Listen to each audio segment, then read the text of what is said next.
Bonjour à toutes et à tous et bienvenue à cette première édition des petits déj de la supply, thématique de la gestion de l'incertitude dans le pilotage de sa supply chain.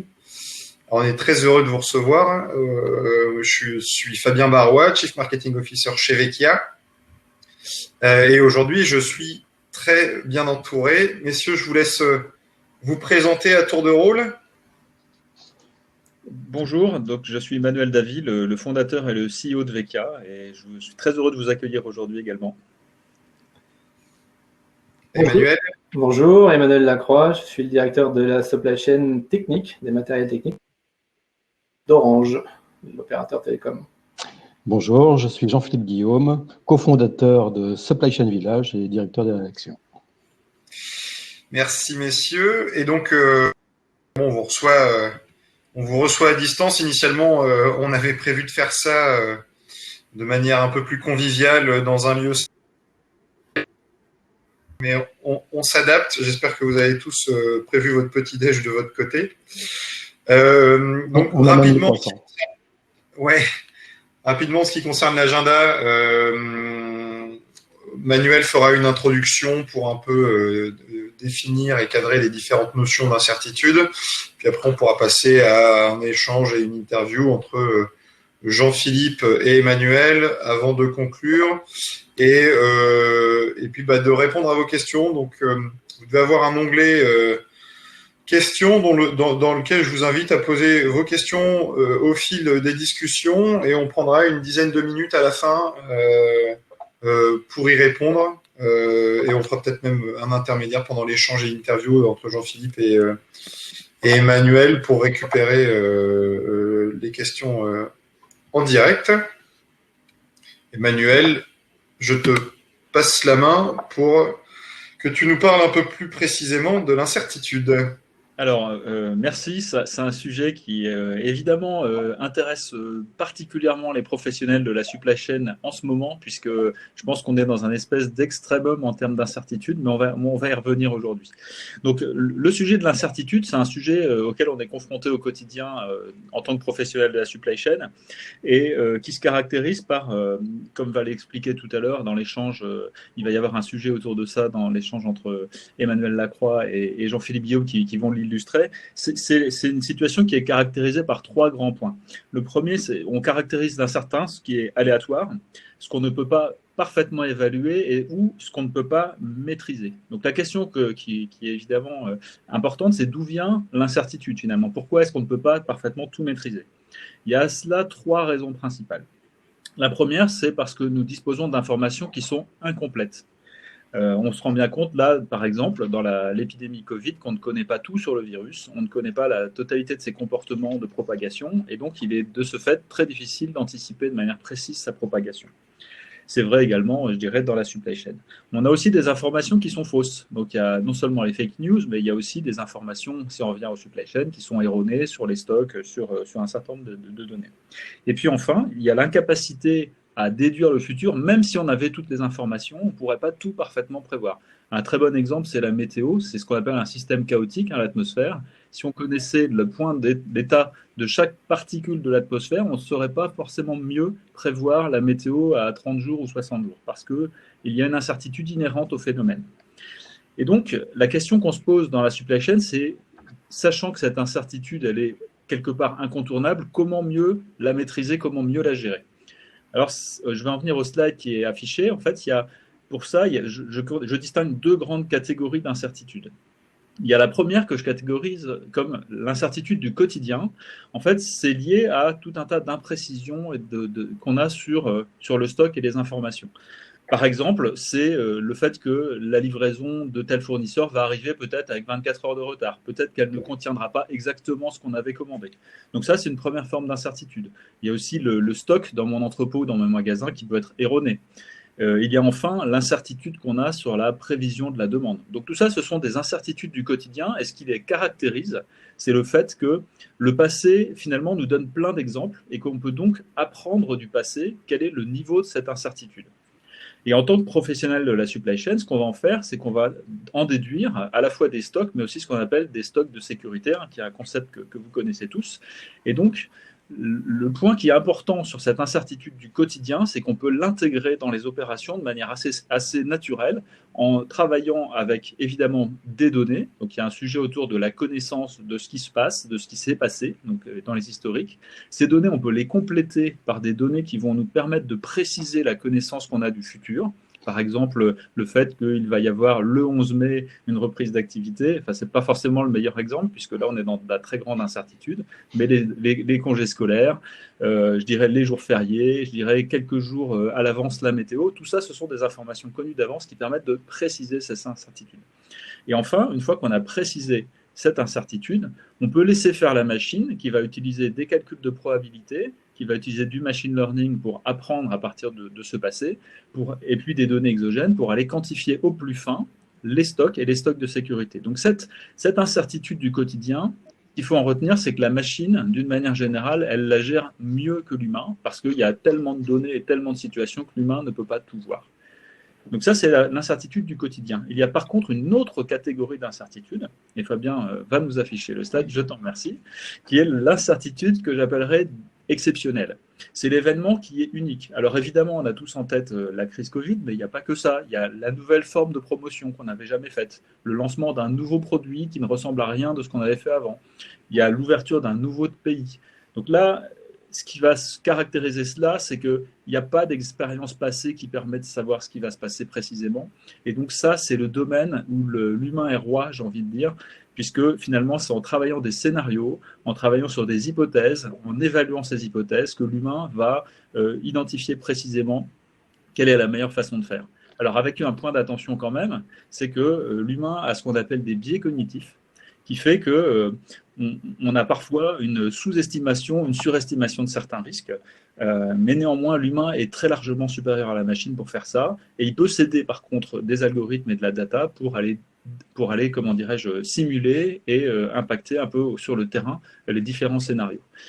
Donc voilà ce que j'avais envie de vous raconter ce matin sur l'incertitude. Donc on ne peut pas la réduire, il y a une frange incompressible d'incertitude. Celle du quotidien, on peut la gérer avec l'intelligence de la machine, et celle qui est plus exceptionnelle et qui se produit finalement quand même assez souvent, c'est le rôle majeur de l'humain qui va venir prendre un peu les commandes sur ces situations un peu plus atypiques.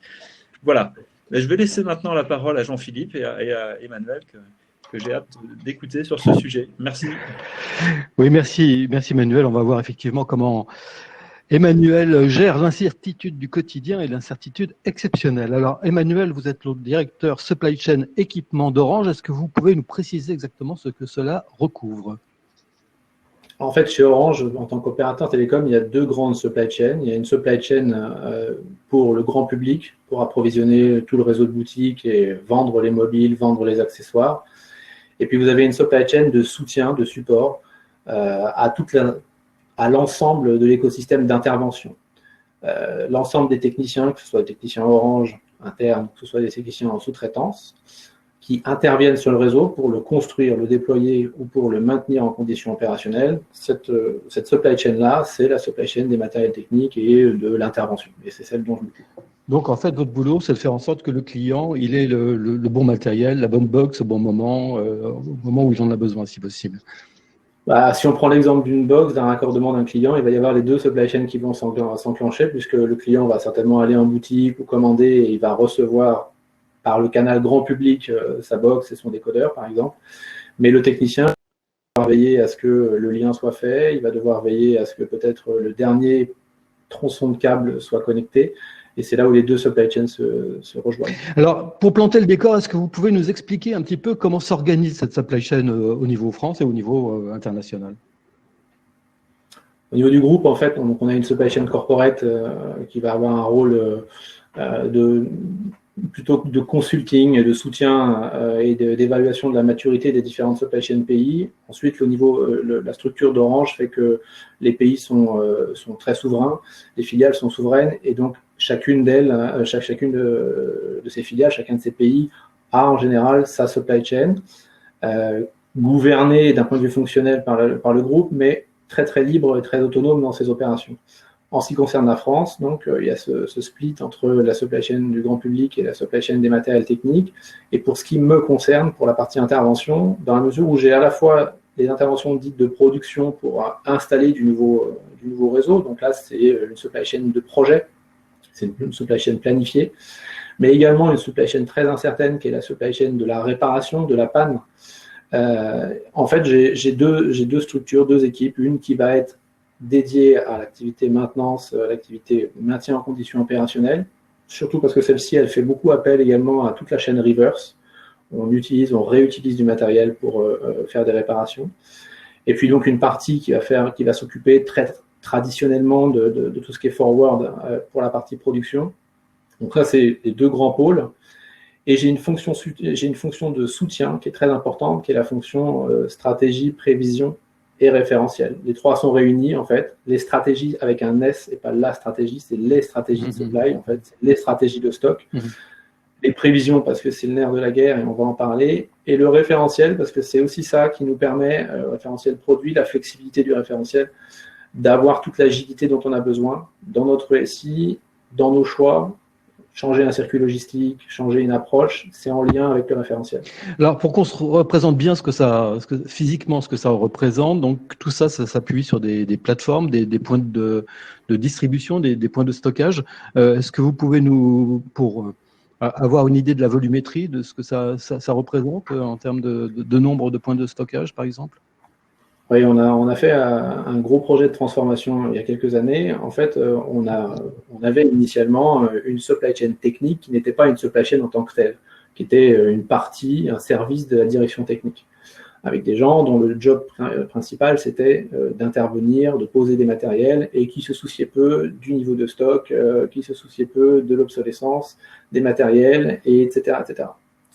Beaucoup d'argent était perdu. Orange a engagé un plan de transfo là-dessus et s'est dit il faut professionnaliser la supply chain. Ça fait plusieurs années en arrière dans ce dont je vous parle, mais c'est pour donner le contexte. Et donc, on est allé plaquer une structure supply chain sur un modèle de magasin, de petit entrepôt qui existait localement. Et là, on avait plusieurs centaines de magasins à travers la France, puisque quasiment chaque point de prise de service d'une équipe technicien, un lieu de rassemblement, un parking, un endroit où ils réunissent l'équipe, devenait plus ou moins un point de stockage pour le petit matériel qu'on ne pouvait pas mettre dans la camionnette. Et donc, ces 500 magasins, c'est à peu près l'ordre de grandeur de l'époque, ont été rationalisés et on est passé à une étape où on a plutôt eu 250 magasins avec des opérateurs logistiques professionnalisés à l'intérieur. Donc là, on a commencé à avoir un premier niveau de maturité. Et la deuxième étape de cette transformation, toujours dans une logique d'amélioration de l'efficacité et des coûts, ça a été de reconcentrer encore un petit peu plus les stocks, donc de régionaliser les stocks. Et là, on a installé 9 plateformes régionales à travers la France qui sont nos vrais points de stockage. Et de ces plateformes régionales, l'enjeu, c'est d'être capable de faire des tractions hyper rapides, de livrer le lendemain. Donc, une commande d'un technicien qui serait passé jusqu'à 14h, 15h, 16h selon les régions, peut être livrée le lendemain ou la nuit en général. Et donc, le lendemain à 7h, quand il prend son service, il a le matériel qu'il a commandé. Et là, ça nous permet de sécher complètement les stocks locaux, de remettre de la confiance aux équipes techniques qui se disent de toute façon, j'ai juste à commander et le lendemain, je l'ai. Et ça nous a permis donc de reconcentrer les stocks. Donc, c'est ça la progression dans l'évolution de la structuration de la supply chain d'Orange pour les matériels techniques. D'accord. Et là, on parle de combien de références à peu près? Alors, on a un catalogue qui fait 66 000 références, 30 000 qui sont vivantes, et on a à peu près 5 000 références actives et 1 millier très, très actives. Ouais. Alors, effectivement, la question qui vient tout de suite après, c'est donc un gros problème pour prévoir justement le bon niveau de stock. Comment vous gérez, cette incertitude, donc au niveau, comme l'a défini tout à l'heure Manuel, donc au niveau quotidien et au niveau exceptionnel? Alors, l'incertitude du quotidien, pour la gérer bien, on a créé cette équipe de prévisionnistes. En fait, j'avais des pilotes supply chain, donc des gens dont le job, c'était de faire le bout en bout, de la pro à la distribution, de calculer un plan d'appro, de faire de la planif. Et ces gens-là, on les a fait monter en gamme d'un point de vue compétences, et on leur a mis dans les mains des outils qui sont des outils plus mathématiques, plus exigeants. Donc, on a fait à la fois un chemin sur l'outil et un chemin sur les compétences pour avoir une équipe qui s'occupe vraiment exclusivement de la prévision. Son job, c'est pas d'être dans les opérations, mais c'est d'être dans la prévision. Donc, dans l'analyse de tous les tous les voyants, tous les indices. Même s'il faut en créer de nouveaux, on en crée de nouveaux. Mais c'est voir et comprendre pour bien planifier. Et ceux-là, en fait, ils sont les guides de ceux qui sont plus dans les opérations et qui vont décliner ça en plan d'appro avec les fournisseurs et avec le client, en l'occurrence avec les équipes techniques. Donc, j'ai créé cette fonction prévisionniste et au cœur de la Et ça, vous l'avez créé il y a combien de temps? Ça remonte à... Ça remonte à 2 ans. D'accord. Avant, c'était l'ERP qui déterminait le bon niveau de stock. Comment ça se passait avant cette transformation? Je vais être schématique, mais là, on n'a que des professionnels qui sont connectés. Mais je vais dire qu'avant, dans l'ERP, il y avait le MRP. Et voilà, et tout. Et on avait paramétré une bonne fois pour toutes le MRP. On le faisait vivre avec les niveaux, les seuils. D'accord.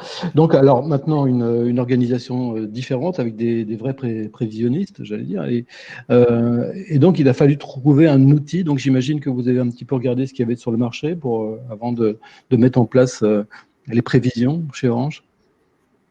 Oui, alors on en a, comme il y a 2 supply chains, une supply chain des terminaux mobiles et une supply chain de l'environnement technique, parfois les 2 mondes se parlent pas bien d'un point de vue du SI, donc il y avait des solutions qui étaient soit construites en interne, mais pas vraiment en matière de prévision pour la partie terminaux mobiles, et puis il y a eu d'autres solutions logicielles mises en œuvre pour les terminaux mobiles, mais avec un volant prévision toujours assez faible.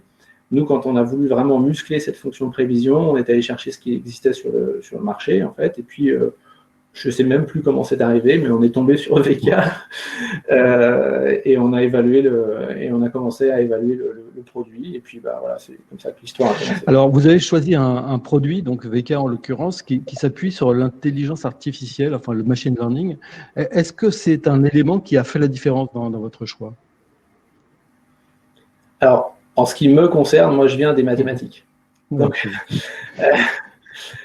on va dire que peut-être personnellement, j'étais un peu séduit par l'idée, en fait, par le concept. C'était une façon pour moi, dans le métier de la supply chain, d'aller revenir à mes premières amours. Et j'aimais bien l'idée. Donc, je comprenais les principes.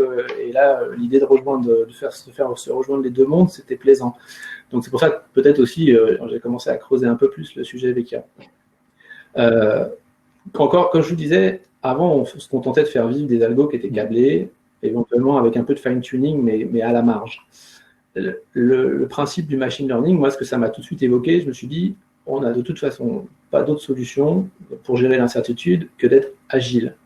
C'est-à-dire que l'incertitude, à un moment, dans tous les cas, c'est une surprise. Sinon c'est du trend et on arrive à... Mais quand c'est une vraie incertitude, c'est une surprise. Et la surprise, pour y réagir, la meilleure façon, c'est l'agilité. Oui. Et donc, l'agilité, c'est des temps ramassés, des temps courts. Quand vous avez un système qui, tous les jours, se reconfigure avec le machine learning, vous réduisez le temps, vous achetez du temps, en fait. Et c'est ça le principe. Et c'est pour ça qu'on est allé, qu'on a creusé cette piste-là. D'accord. Alors, comment ça s'est déroulé, j'allais dire, la mise en œuvre? Vous êtes parti d'historique, vous aviez des historiques de vente, enfin de sortie, et vous avez mis en place la solution. Comment concrètement ça s'est passé? Bon, on a la chance d'avoir un ERP depuis très très longtemps, donc on a des masses colossales d'informations avec les entrées, les sorties, les historiques de stock, etc. etc. Enfin, voilà, tout ça, ça fait partie des datas que vous avez en général dans une supply chain. Et donc, déjà, un premier geste, c'est simplement de donner ça à VK, que VK s'est approprié en fait. Et donc, reconstitue les historiques, plutôt intègre les historiques, et puis travaille des modèles qui vont commencer à modéliser dans le passé pour vérifier que les modèles, que la machine est adaptée et aurait su dire ce qui s'était passé dans le passé. Et ensuite, vous faites des tests. Et donc, on fait des tests, c'est-à-dire qu'on compare en parallèle run avec les mêmes données historiques, comment nous, les équipes, travaillons et produisons, quelques résultats on produit, et puis comment le machine learning travaille et produit des résultats. Et alors donc les résultats les résultats, si vous travaillez sur 10 références, il n'y a peut-être pas besoin de VK, parce que là, vous avez toute l'énergie humaine qui peut se concentrer sur les 10 références. Mais quand vous en avez 1 millier d'actifs, à un moment, vous êtes forcément concentré sur certaines et pas sur d'autres. La machine, elle ne fait pas de différence et c'est toute sa force. Et puis la machine, elle voit des choses, des signaux faibles que vous ne voyez pas en fait. Parce que la masse de données est telle que les biais dont parle Emmanuel, les biais, c'est retourner à une expérience passée, c'est ignorer certains faits parce qu'on est tellement habitué à en traiter d'autres qu'on ne prend pas forcément les bonnes décisions et qu'on ne se remet pas vraiment en cause. Là, la machine, elle a aucune humanité et donc elle ne fait pas de différence entre un bon modèle et un mauvais modèle, elle va les tester. Donc, si je comprends bien, donc il y a des prévisions qui sont sur le moyen terme et puis d'autres prévisions qui prennent en compte, je dirais, des aléas, des choses imprévues et qui modifient justement le niveau des stocks, c'est ça, le modèle?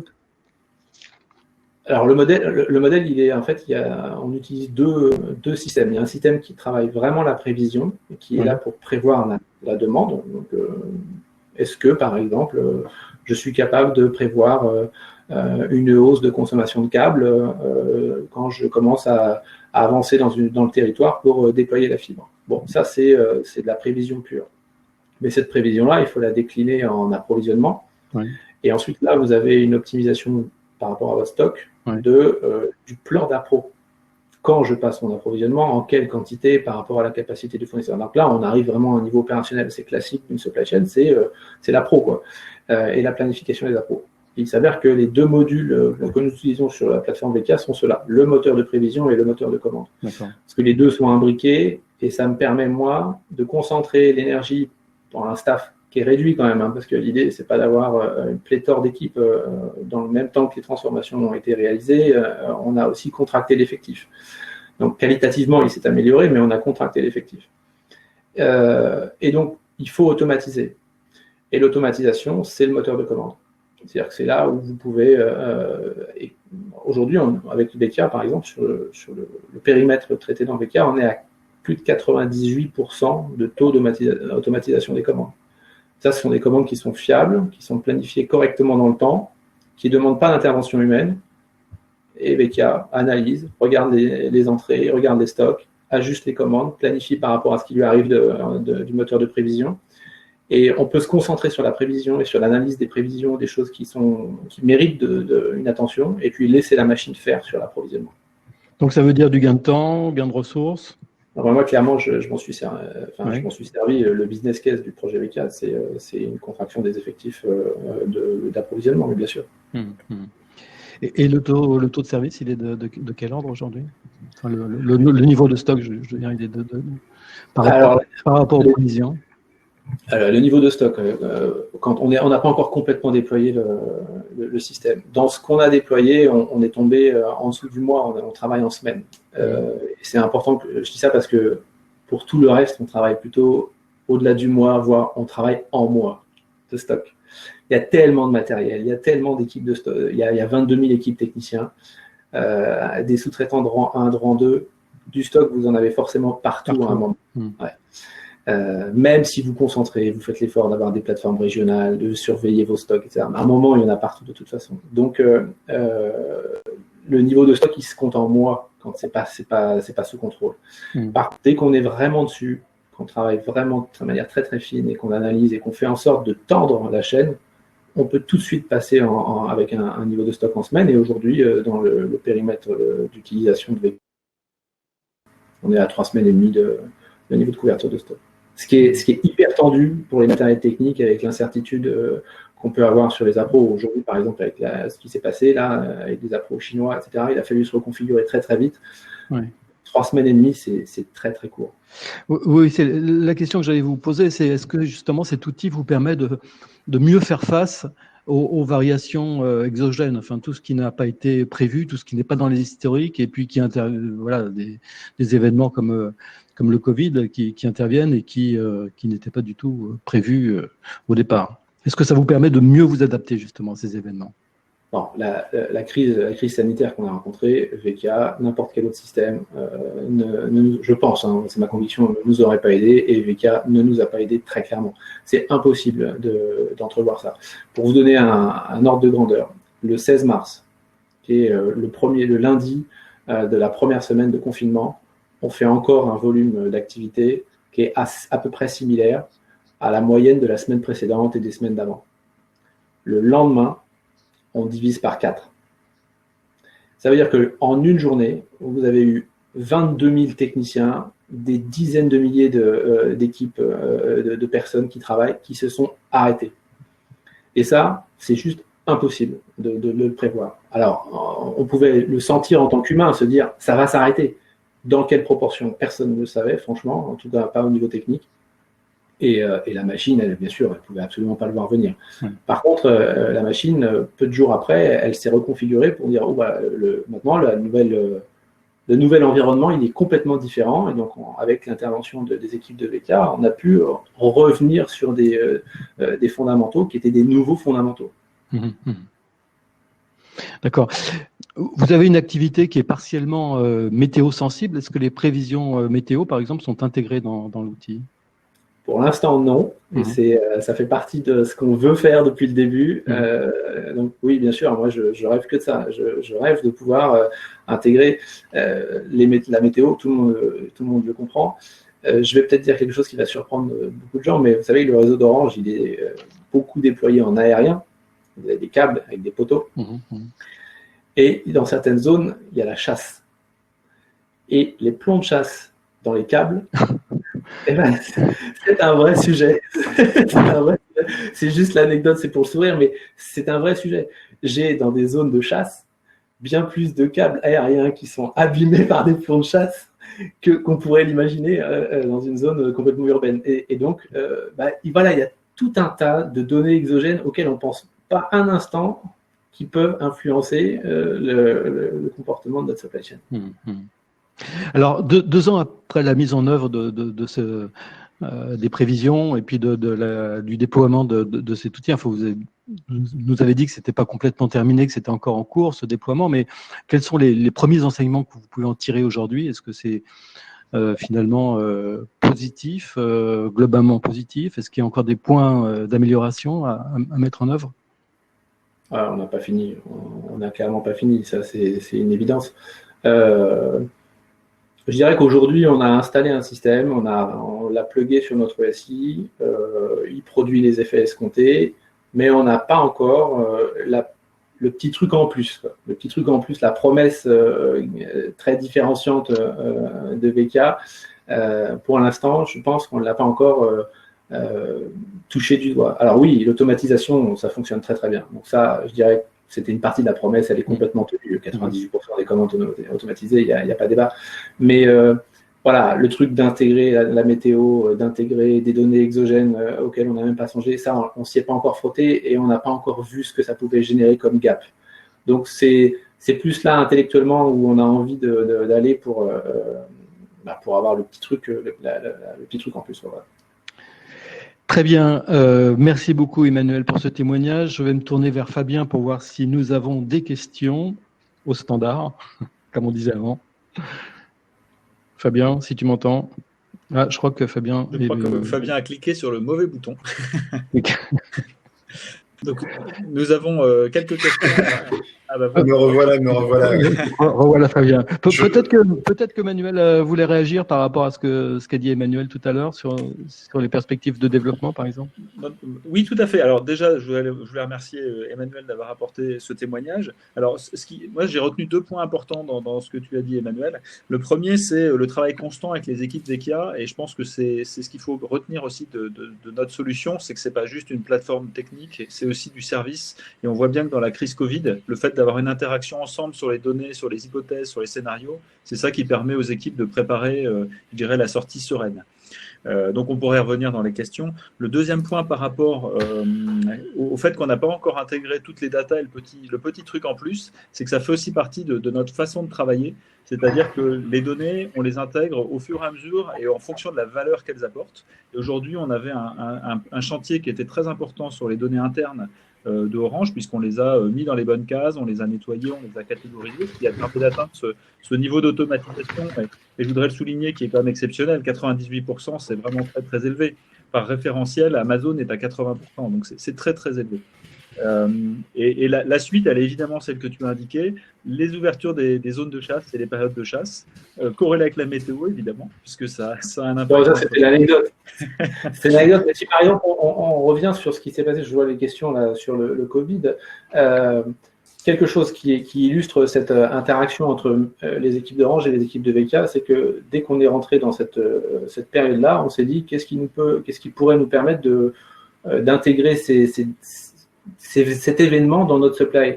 Et les équipes de VK ont regardé si le taux d'hospitalisation ou le nombre de cas, en fait, si ça pouvait avoir une influence il pouvait y avoir une corrélation avec le fonctionnement de notre supply chain. Aujourd'hui, très clairement, on voit que sur la zone Grand Nord-Est et Île-de-France, l'activité est nettement moindre. On est encore à moins 35% d'activité sur cette zone-là, alors que les zones les moins touchées vont très bien et sont quasiment en nominal. C'est presque normal. Enfin, quand on le dit comme ça, on se dit bah ouais, ça tombe sous le sens. En fait, au moment où on est dans la crise, on est tellement débordé on est tellement dans le feu qu'on n'arrive pas à avoir ce recul-là qu'on a maintenant 3-4 semaines après. Et tout de suite, en fait, avec les équipes, on s'est dit, si on intégrait, qu'est-ce qu'on pourrait faire pour voir mieux, pour essayer d'anticiper mieux ce qui va se passer. Et on s'est dit, regardons s'il n'existe pas des données qui donnent le nombre de cas entrant dans les hôpitaux. Voilà, ça fait partie de données, de types de données qu'on n'imagine pas intégrer au départ, quoi. Alors, Fabien, donc de nombreuses questions. Oui. Est-ce qu'on peut en prendre quelques-unes? Peut-être certaines méritent d'être regroupées, mais enfin, vas-y, je te laisse. On peut, oui. Alors, Emmanuel a répondu à certaines des questions qui ont été posées, notamment autour de la prise en compte de la donnée et puis l'environnement exceptionnel que représente la situation de crise sanitaire actuelle. Il y a une notion d'environnement incertain assez intéressante avec une question de Charlotte qui est supply chain manager de Decathlon en Turquie. Et donc là, elle se demande effectivement au sujet de la machine face à l'humain dans la prévision de la demande quotidienne. Est-ce qu'il y a des big facts, comme elle dit, et quelle différence en termes de fiabilité de prévision dans des environnements assez imprévisibles comme celui-ci? Allez, je me retrouve, j'ai l'impression que c'est bon, ouais, on vous entend, vous êtes toujours là? Ouais, je suis là, j'étais en train de répondre à une question dans le chat aussi. Du coup, j'ai pas bien saisi. Okay. Je peux répondre si tu veux, Emmanuel. Donc, nous, effectivement, il y a des zones où le niveau d'incertitude est plus élevé que dans d'autres. Il y a quelques chiffres que je peux vous donner. Par exemple, des systèmes de machine learning, une fois qu'ils sont arrivés à maturité en termes de data et d'algorithmes, ce qui prend quelques semaines, ils peuvent avoir un niveau de qualité de prévision qui peut être à peu près de 20 points supérieur à ce qu'on peut avoir avec un ERP traditionnel sur certaines catégories d'articles. Donc ça, c'est un élément, mais je dirais que c'est certainement pas le seul, puisque la prise en compte de l'incertitude, c'est pas uniquement de faire des meilleures prévisions, mais c'est aussi d'intégrer dedans la marge d'erreur. Et cette marge d'erreur, elle doit être aussi prise en compte par le moteur qui calcule les approvisionnements, pour calibrer les stocks de sécurité. Et donc, pour vous donner un autre chiffre, qui a été un des tout premiers résultats qu'on a obtenu chez Vecchia dans les années 2010-2011, avec Leroy Merlin, on a baissé à l'époque d'à peu près 80 millions d'euros le stock magasin par une meilleure prise en compte d'un certain nombre d'éléments exogènes et une baisse, je dirais, une augmentation du chiffre d'affaires en libre-service d'à peu près 2% qui était corrélée à ça.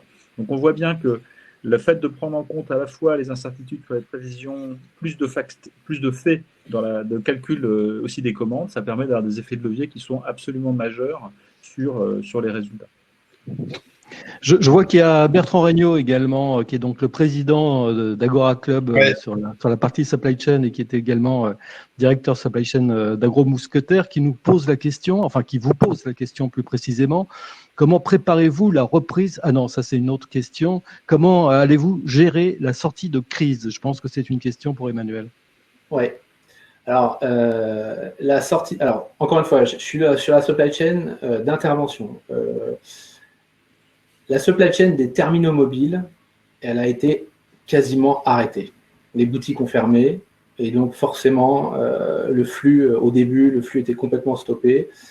On a donc rebasculé beaucoup de flux sur le web et sur le canal téléphone qui ont pris une place qu'ils n'avaient jamais eu jusqu'à présent. Donc, la partie mobile grand public a essayé de se reconfigurer autour du web et des canaux digitaux. Sur la partie technicien, c'est difficile de digitaliser une intervention. À un moment, une intervention, il faut la faire, il faut souder une fibre, il faut mettre les mains sur le matériel.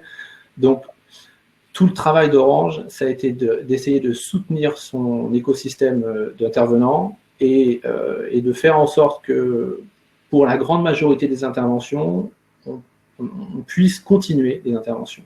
Donc, quand j'ai dit que le 17 mars, en fait, les choses s'étaient écroulées, c'est vrai que ça s'est écroulé le 17 mars, c'était la sidération. Hein. Il y a eu vraiment une situation complètement psychologique. Les livres de psy vous expliquent très bien ce qui s'est passé. On a été sidérés. Tout le monde est arrêté. C'est le lapin dans les phares. Qu'est-ce qui se passe? Comment je fais? Et ça, c'était le point bas. Et depuis ce point bas, en fait, c'est progressivement en train de remonter. Et grâce à quoi ça remonte? Ça remonte grâce au fait que, très rapidement, Orange a dit à ses intervenants, à ses sous-traitants, il faut absolument continuer, on va vous aider, on va trouver des solutions pour vous aider à continuer. Et on a continué à envoyer de l'activité. Donc, on n'a pas arrêté les flux, on a continué à envoyer de l'activité d'intervention aux sous-traitants. On a fourni des masques dès qu'on a pu à nos sous-traitants pour le côté réassurance.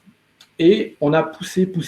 On a changé les conditions économiques, on a accepté de faire quelques avances de trésorerie, etc. Enfin, bref, il y a eu toute une dynamique où Orange a vraiment mis les moyens très forts pour soutenir l'aval. Et ce qui fait qu'on n'a jamais franchi plus bas que le point le plus bas qui était le 17 mars. Et depuis là, en fait, on est complètement on est en permanence en train de reprendre 1 point, 2 points, 3 points. Chaque semaine, tous les jours, on suit combien on consomme, combien on sort. Est-ce que tel domaine technique avance mieux que tel autre? Et ça progresse. Et aujourd'hui, par exemple, on est quasiment à 80% du nominal. Aujourd'hui, en fait, la reprise d'activité du 11 mai, ce sera juste un point de passage, mais ce sera dans la continuité de la progression. Très bien, merci. Peut-être d'autres questions, Fabien?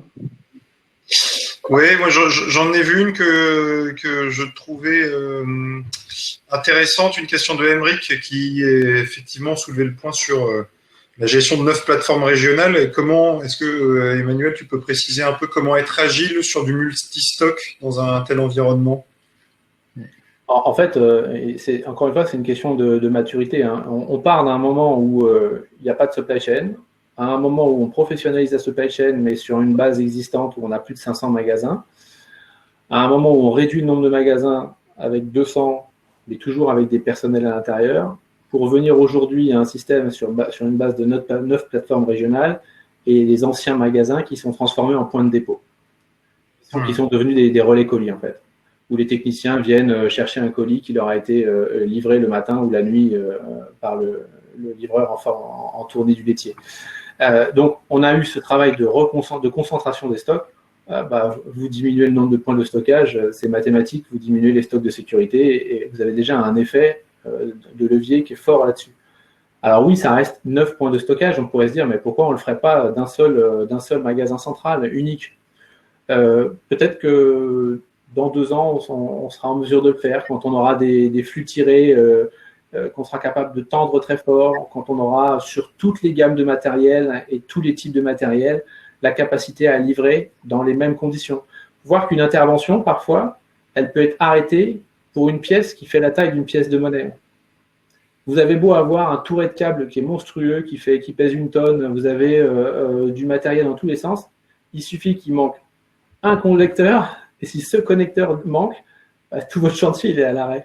Et c'est ça la disparité en fait. J'ai ce qu'on appelle des produits qui s'appellent les bonbons. Les techniciens appellent ça des bonbons. Ça vaut 10 centimes. C'est un morceau de plastique qui permet d'étanchéifier une soudure. Ça, c'est le moins cher. Et j'ai des tourets qui valent 60 000 euros. Et j'ai des tourets qu'il faut porter avec une grue et j'ai des bonbons qui sont dans des sachets plastiques. C'est ça la vie du technicien. Donc, tout est mélangé. Et oui, peut-être demain, avec un super bel entrepôt central, hyper bien organisé, des flux tendus partout, ça marchera avec un point central. Mais aujourd'hui, les 9 plateformes régionales, c'est la meilleure solution qu'on ait trouvée pour être assez près, mais pas trop. Merci. Il y a une question là qui concerne les scénarios, je la trouve intéressante. Est-ce que dans l'outil, il est prévu de faire des scénarios justement pour prévoir l'incertitude, ou tout au moins créer des hypothèses pour gérer l'incertitude? Alors, Manuel, peut-être? Oui, tout à fait. Donc, alors, ce qu'il faut bien comprendre, c'est que Vecchia, c'est pas seulement un outil, mais c'est aussi du service par les équipes Vecchia. Et on a effectivement un outil, alors qui n'est pas directement utilisable par les équipes, mais qui permet effectivement de simuler des scénarios. Et dans cette période, ça rejoint aussi une autre question sur comment préparer la reprise. Eh bien, on se rend compte qu'il y a beaucoup de différentes options qui sont sur la table. On ne sait pas quels départements seront rouges ou verts. On ne sait même pas ce que ça veut dire encore. Donc, on voit qu'il y a capacité à élaborer différents types de scénarios et après à les simuler dans les outils qu'on a en interne, quels vont être leurs impacts en termes d'écoulement, de niveau de stock. Je pense que le sujet vraiment majeur en ce moment pour les entreprises, c'est comment faire plus avec moins, c'est-à-dire on n'a pas beaucoup de cash, mais comment satisfaire au maximum ses clients. Et donc, la simulation peut aider à répondre à ces questions-là et à identifier les scénarios qui sont le plus gagnants par rapport à ça. Voilà. À terme, cet outil est évidemment amené à rejoindre je dirais la plateforme technique qui est disponible pour les utilisateurs, mais on peut déjà rendre le service aujourd'hui. Merci. Fabien, d'autres questions? Fabien? Le micro est coupé. Fabien, votre micro est coupé. Fabien, on ne t'entend pas. Ouais. Ah, ça y est. Effectivement, Fabien, avec le micro allumé, excusez-moi. Est-ce que, en fait, il y a peut-être une dernière question pour la route pour Emmanuel, qui est une question un peu plus générale, qui en groupe plusieurs aussi. C'est il y a les modèles d'approvisionnement qui ont été fortement du coup impactés. Est-ce que il va y avoir des modifications dans l'organisation suite à l'expérience que vous êtes en train de vivre en ce moment ou pas forcément? Oui, si, clairement.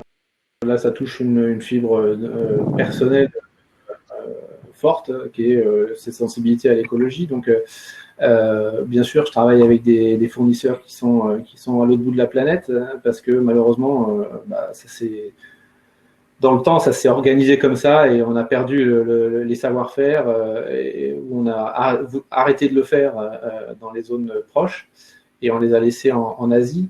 Avant la crise qui nous a touchés en France, pour la petite histoire, donc ça avait déjà commencé en Asie, ça a commencé au mois de décembre. Nous, on a commencé à s'inquiéter de cette situation dès qu'on a vu qu'en Asie, ça commençait à s'écrouler.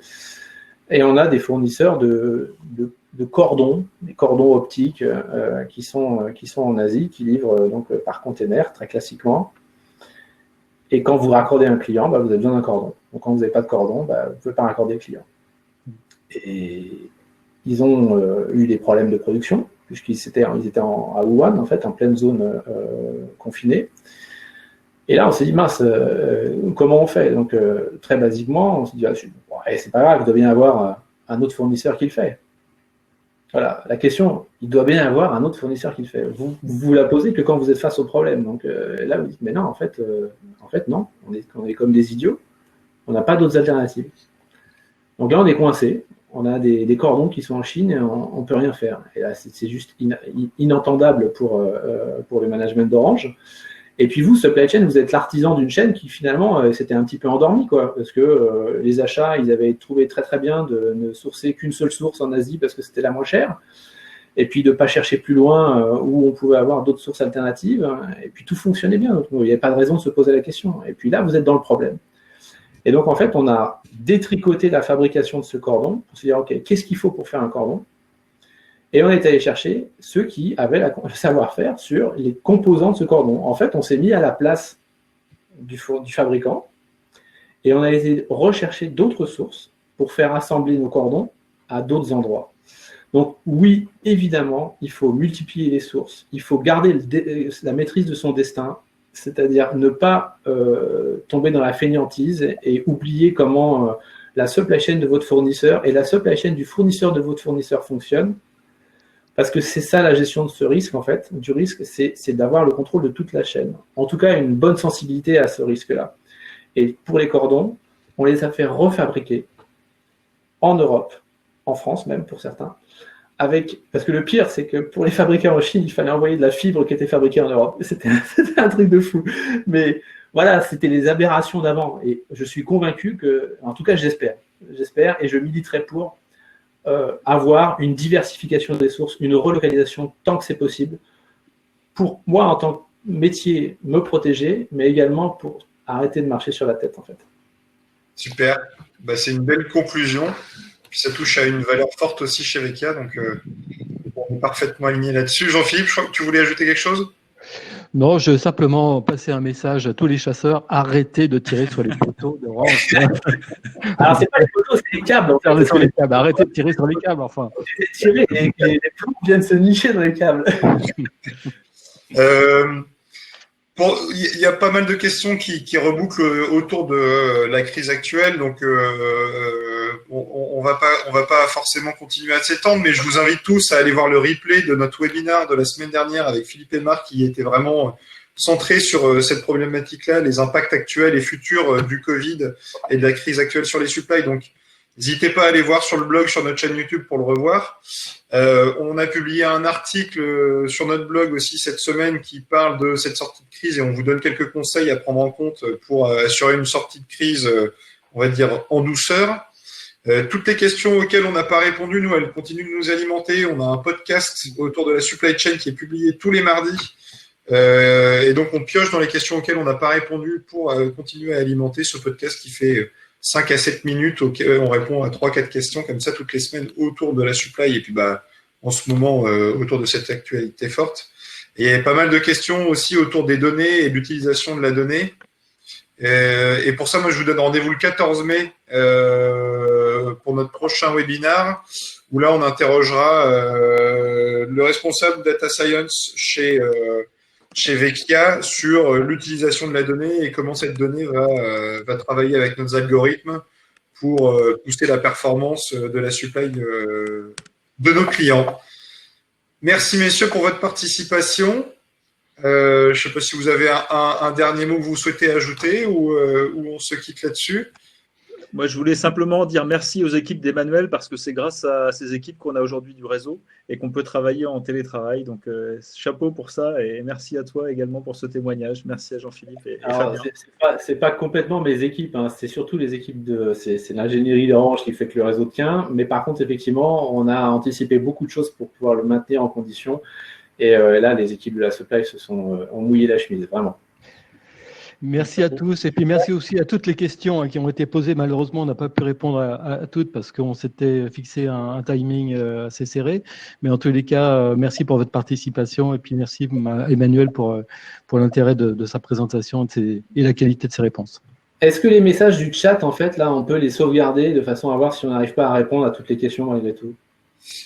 Moi, je récupère toute la donnée derrière. Donc, on essaiera de faire des réponses. Alors, parce qu'il y a des questions et quitte à ce qu'on puisse faire un entretien un peu plus long pour un de nos podcasts avec toi, hein, Emmanuel, avec grand plaisir pour aller plus en profondeur de toutes ces questions-là. Mais je récupère tout et puis je vois comment on peut répondre à tout ça. J'ai mis le lien vers tous nos podcasts dans le chat, donc comme ça les gens peuvent déjà y aller. Et puis on continuera à alimenter tout ça au fur et à mesure. Ok. Bonne journée à tous alors. Merci messieurs, bonne journée, à bientôt. Au revoir. À bientôt. Bonne journée à tous. Au revoir.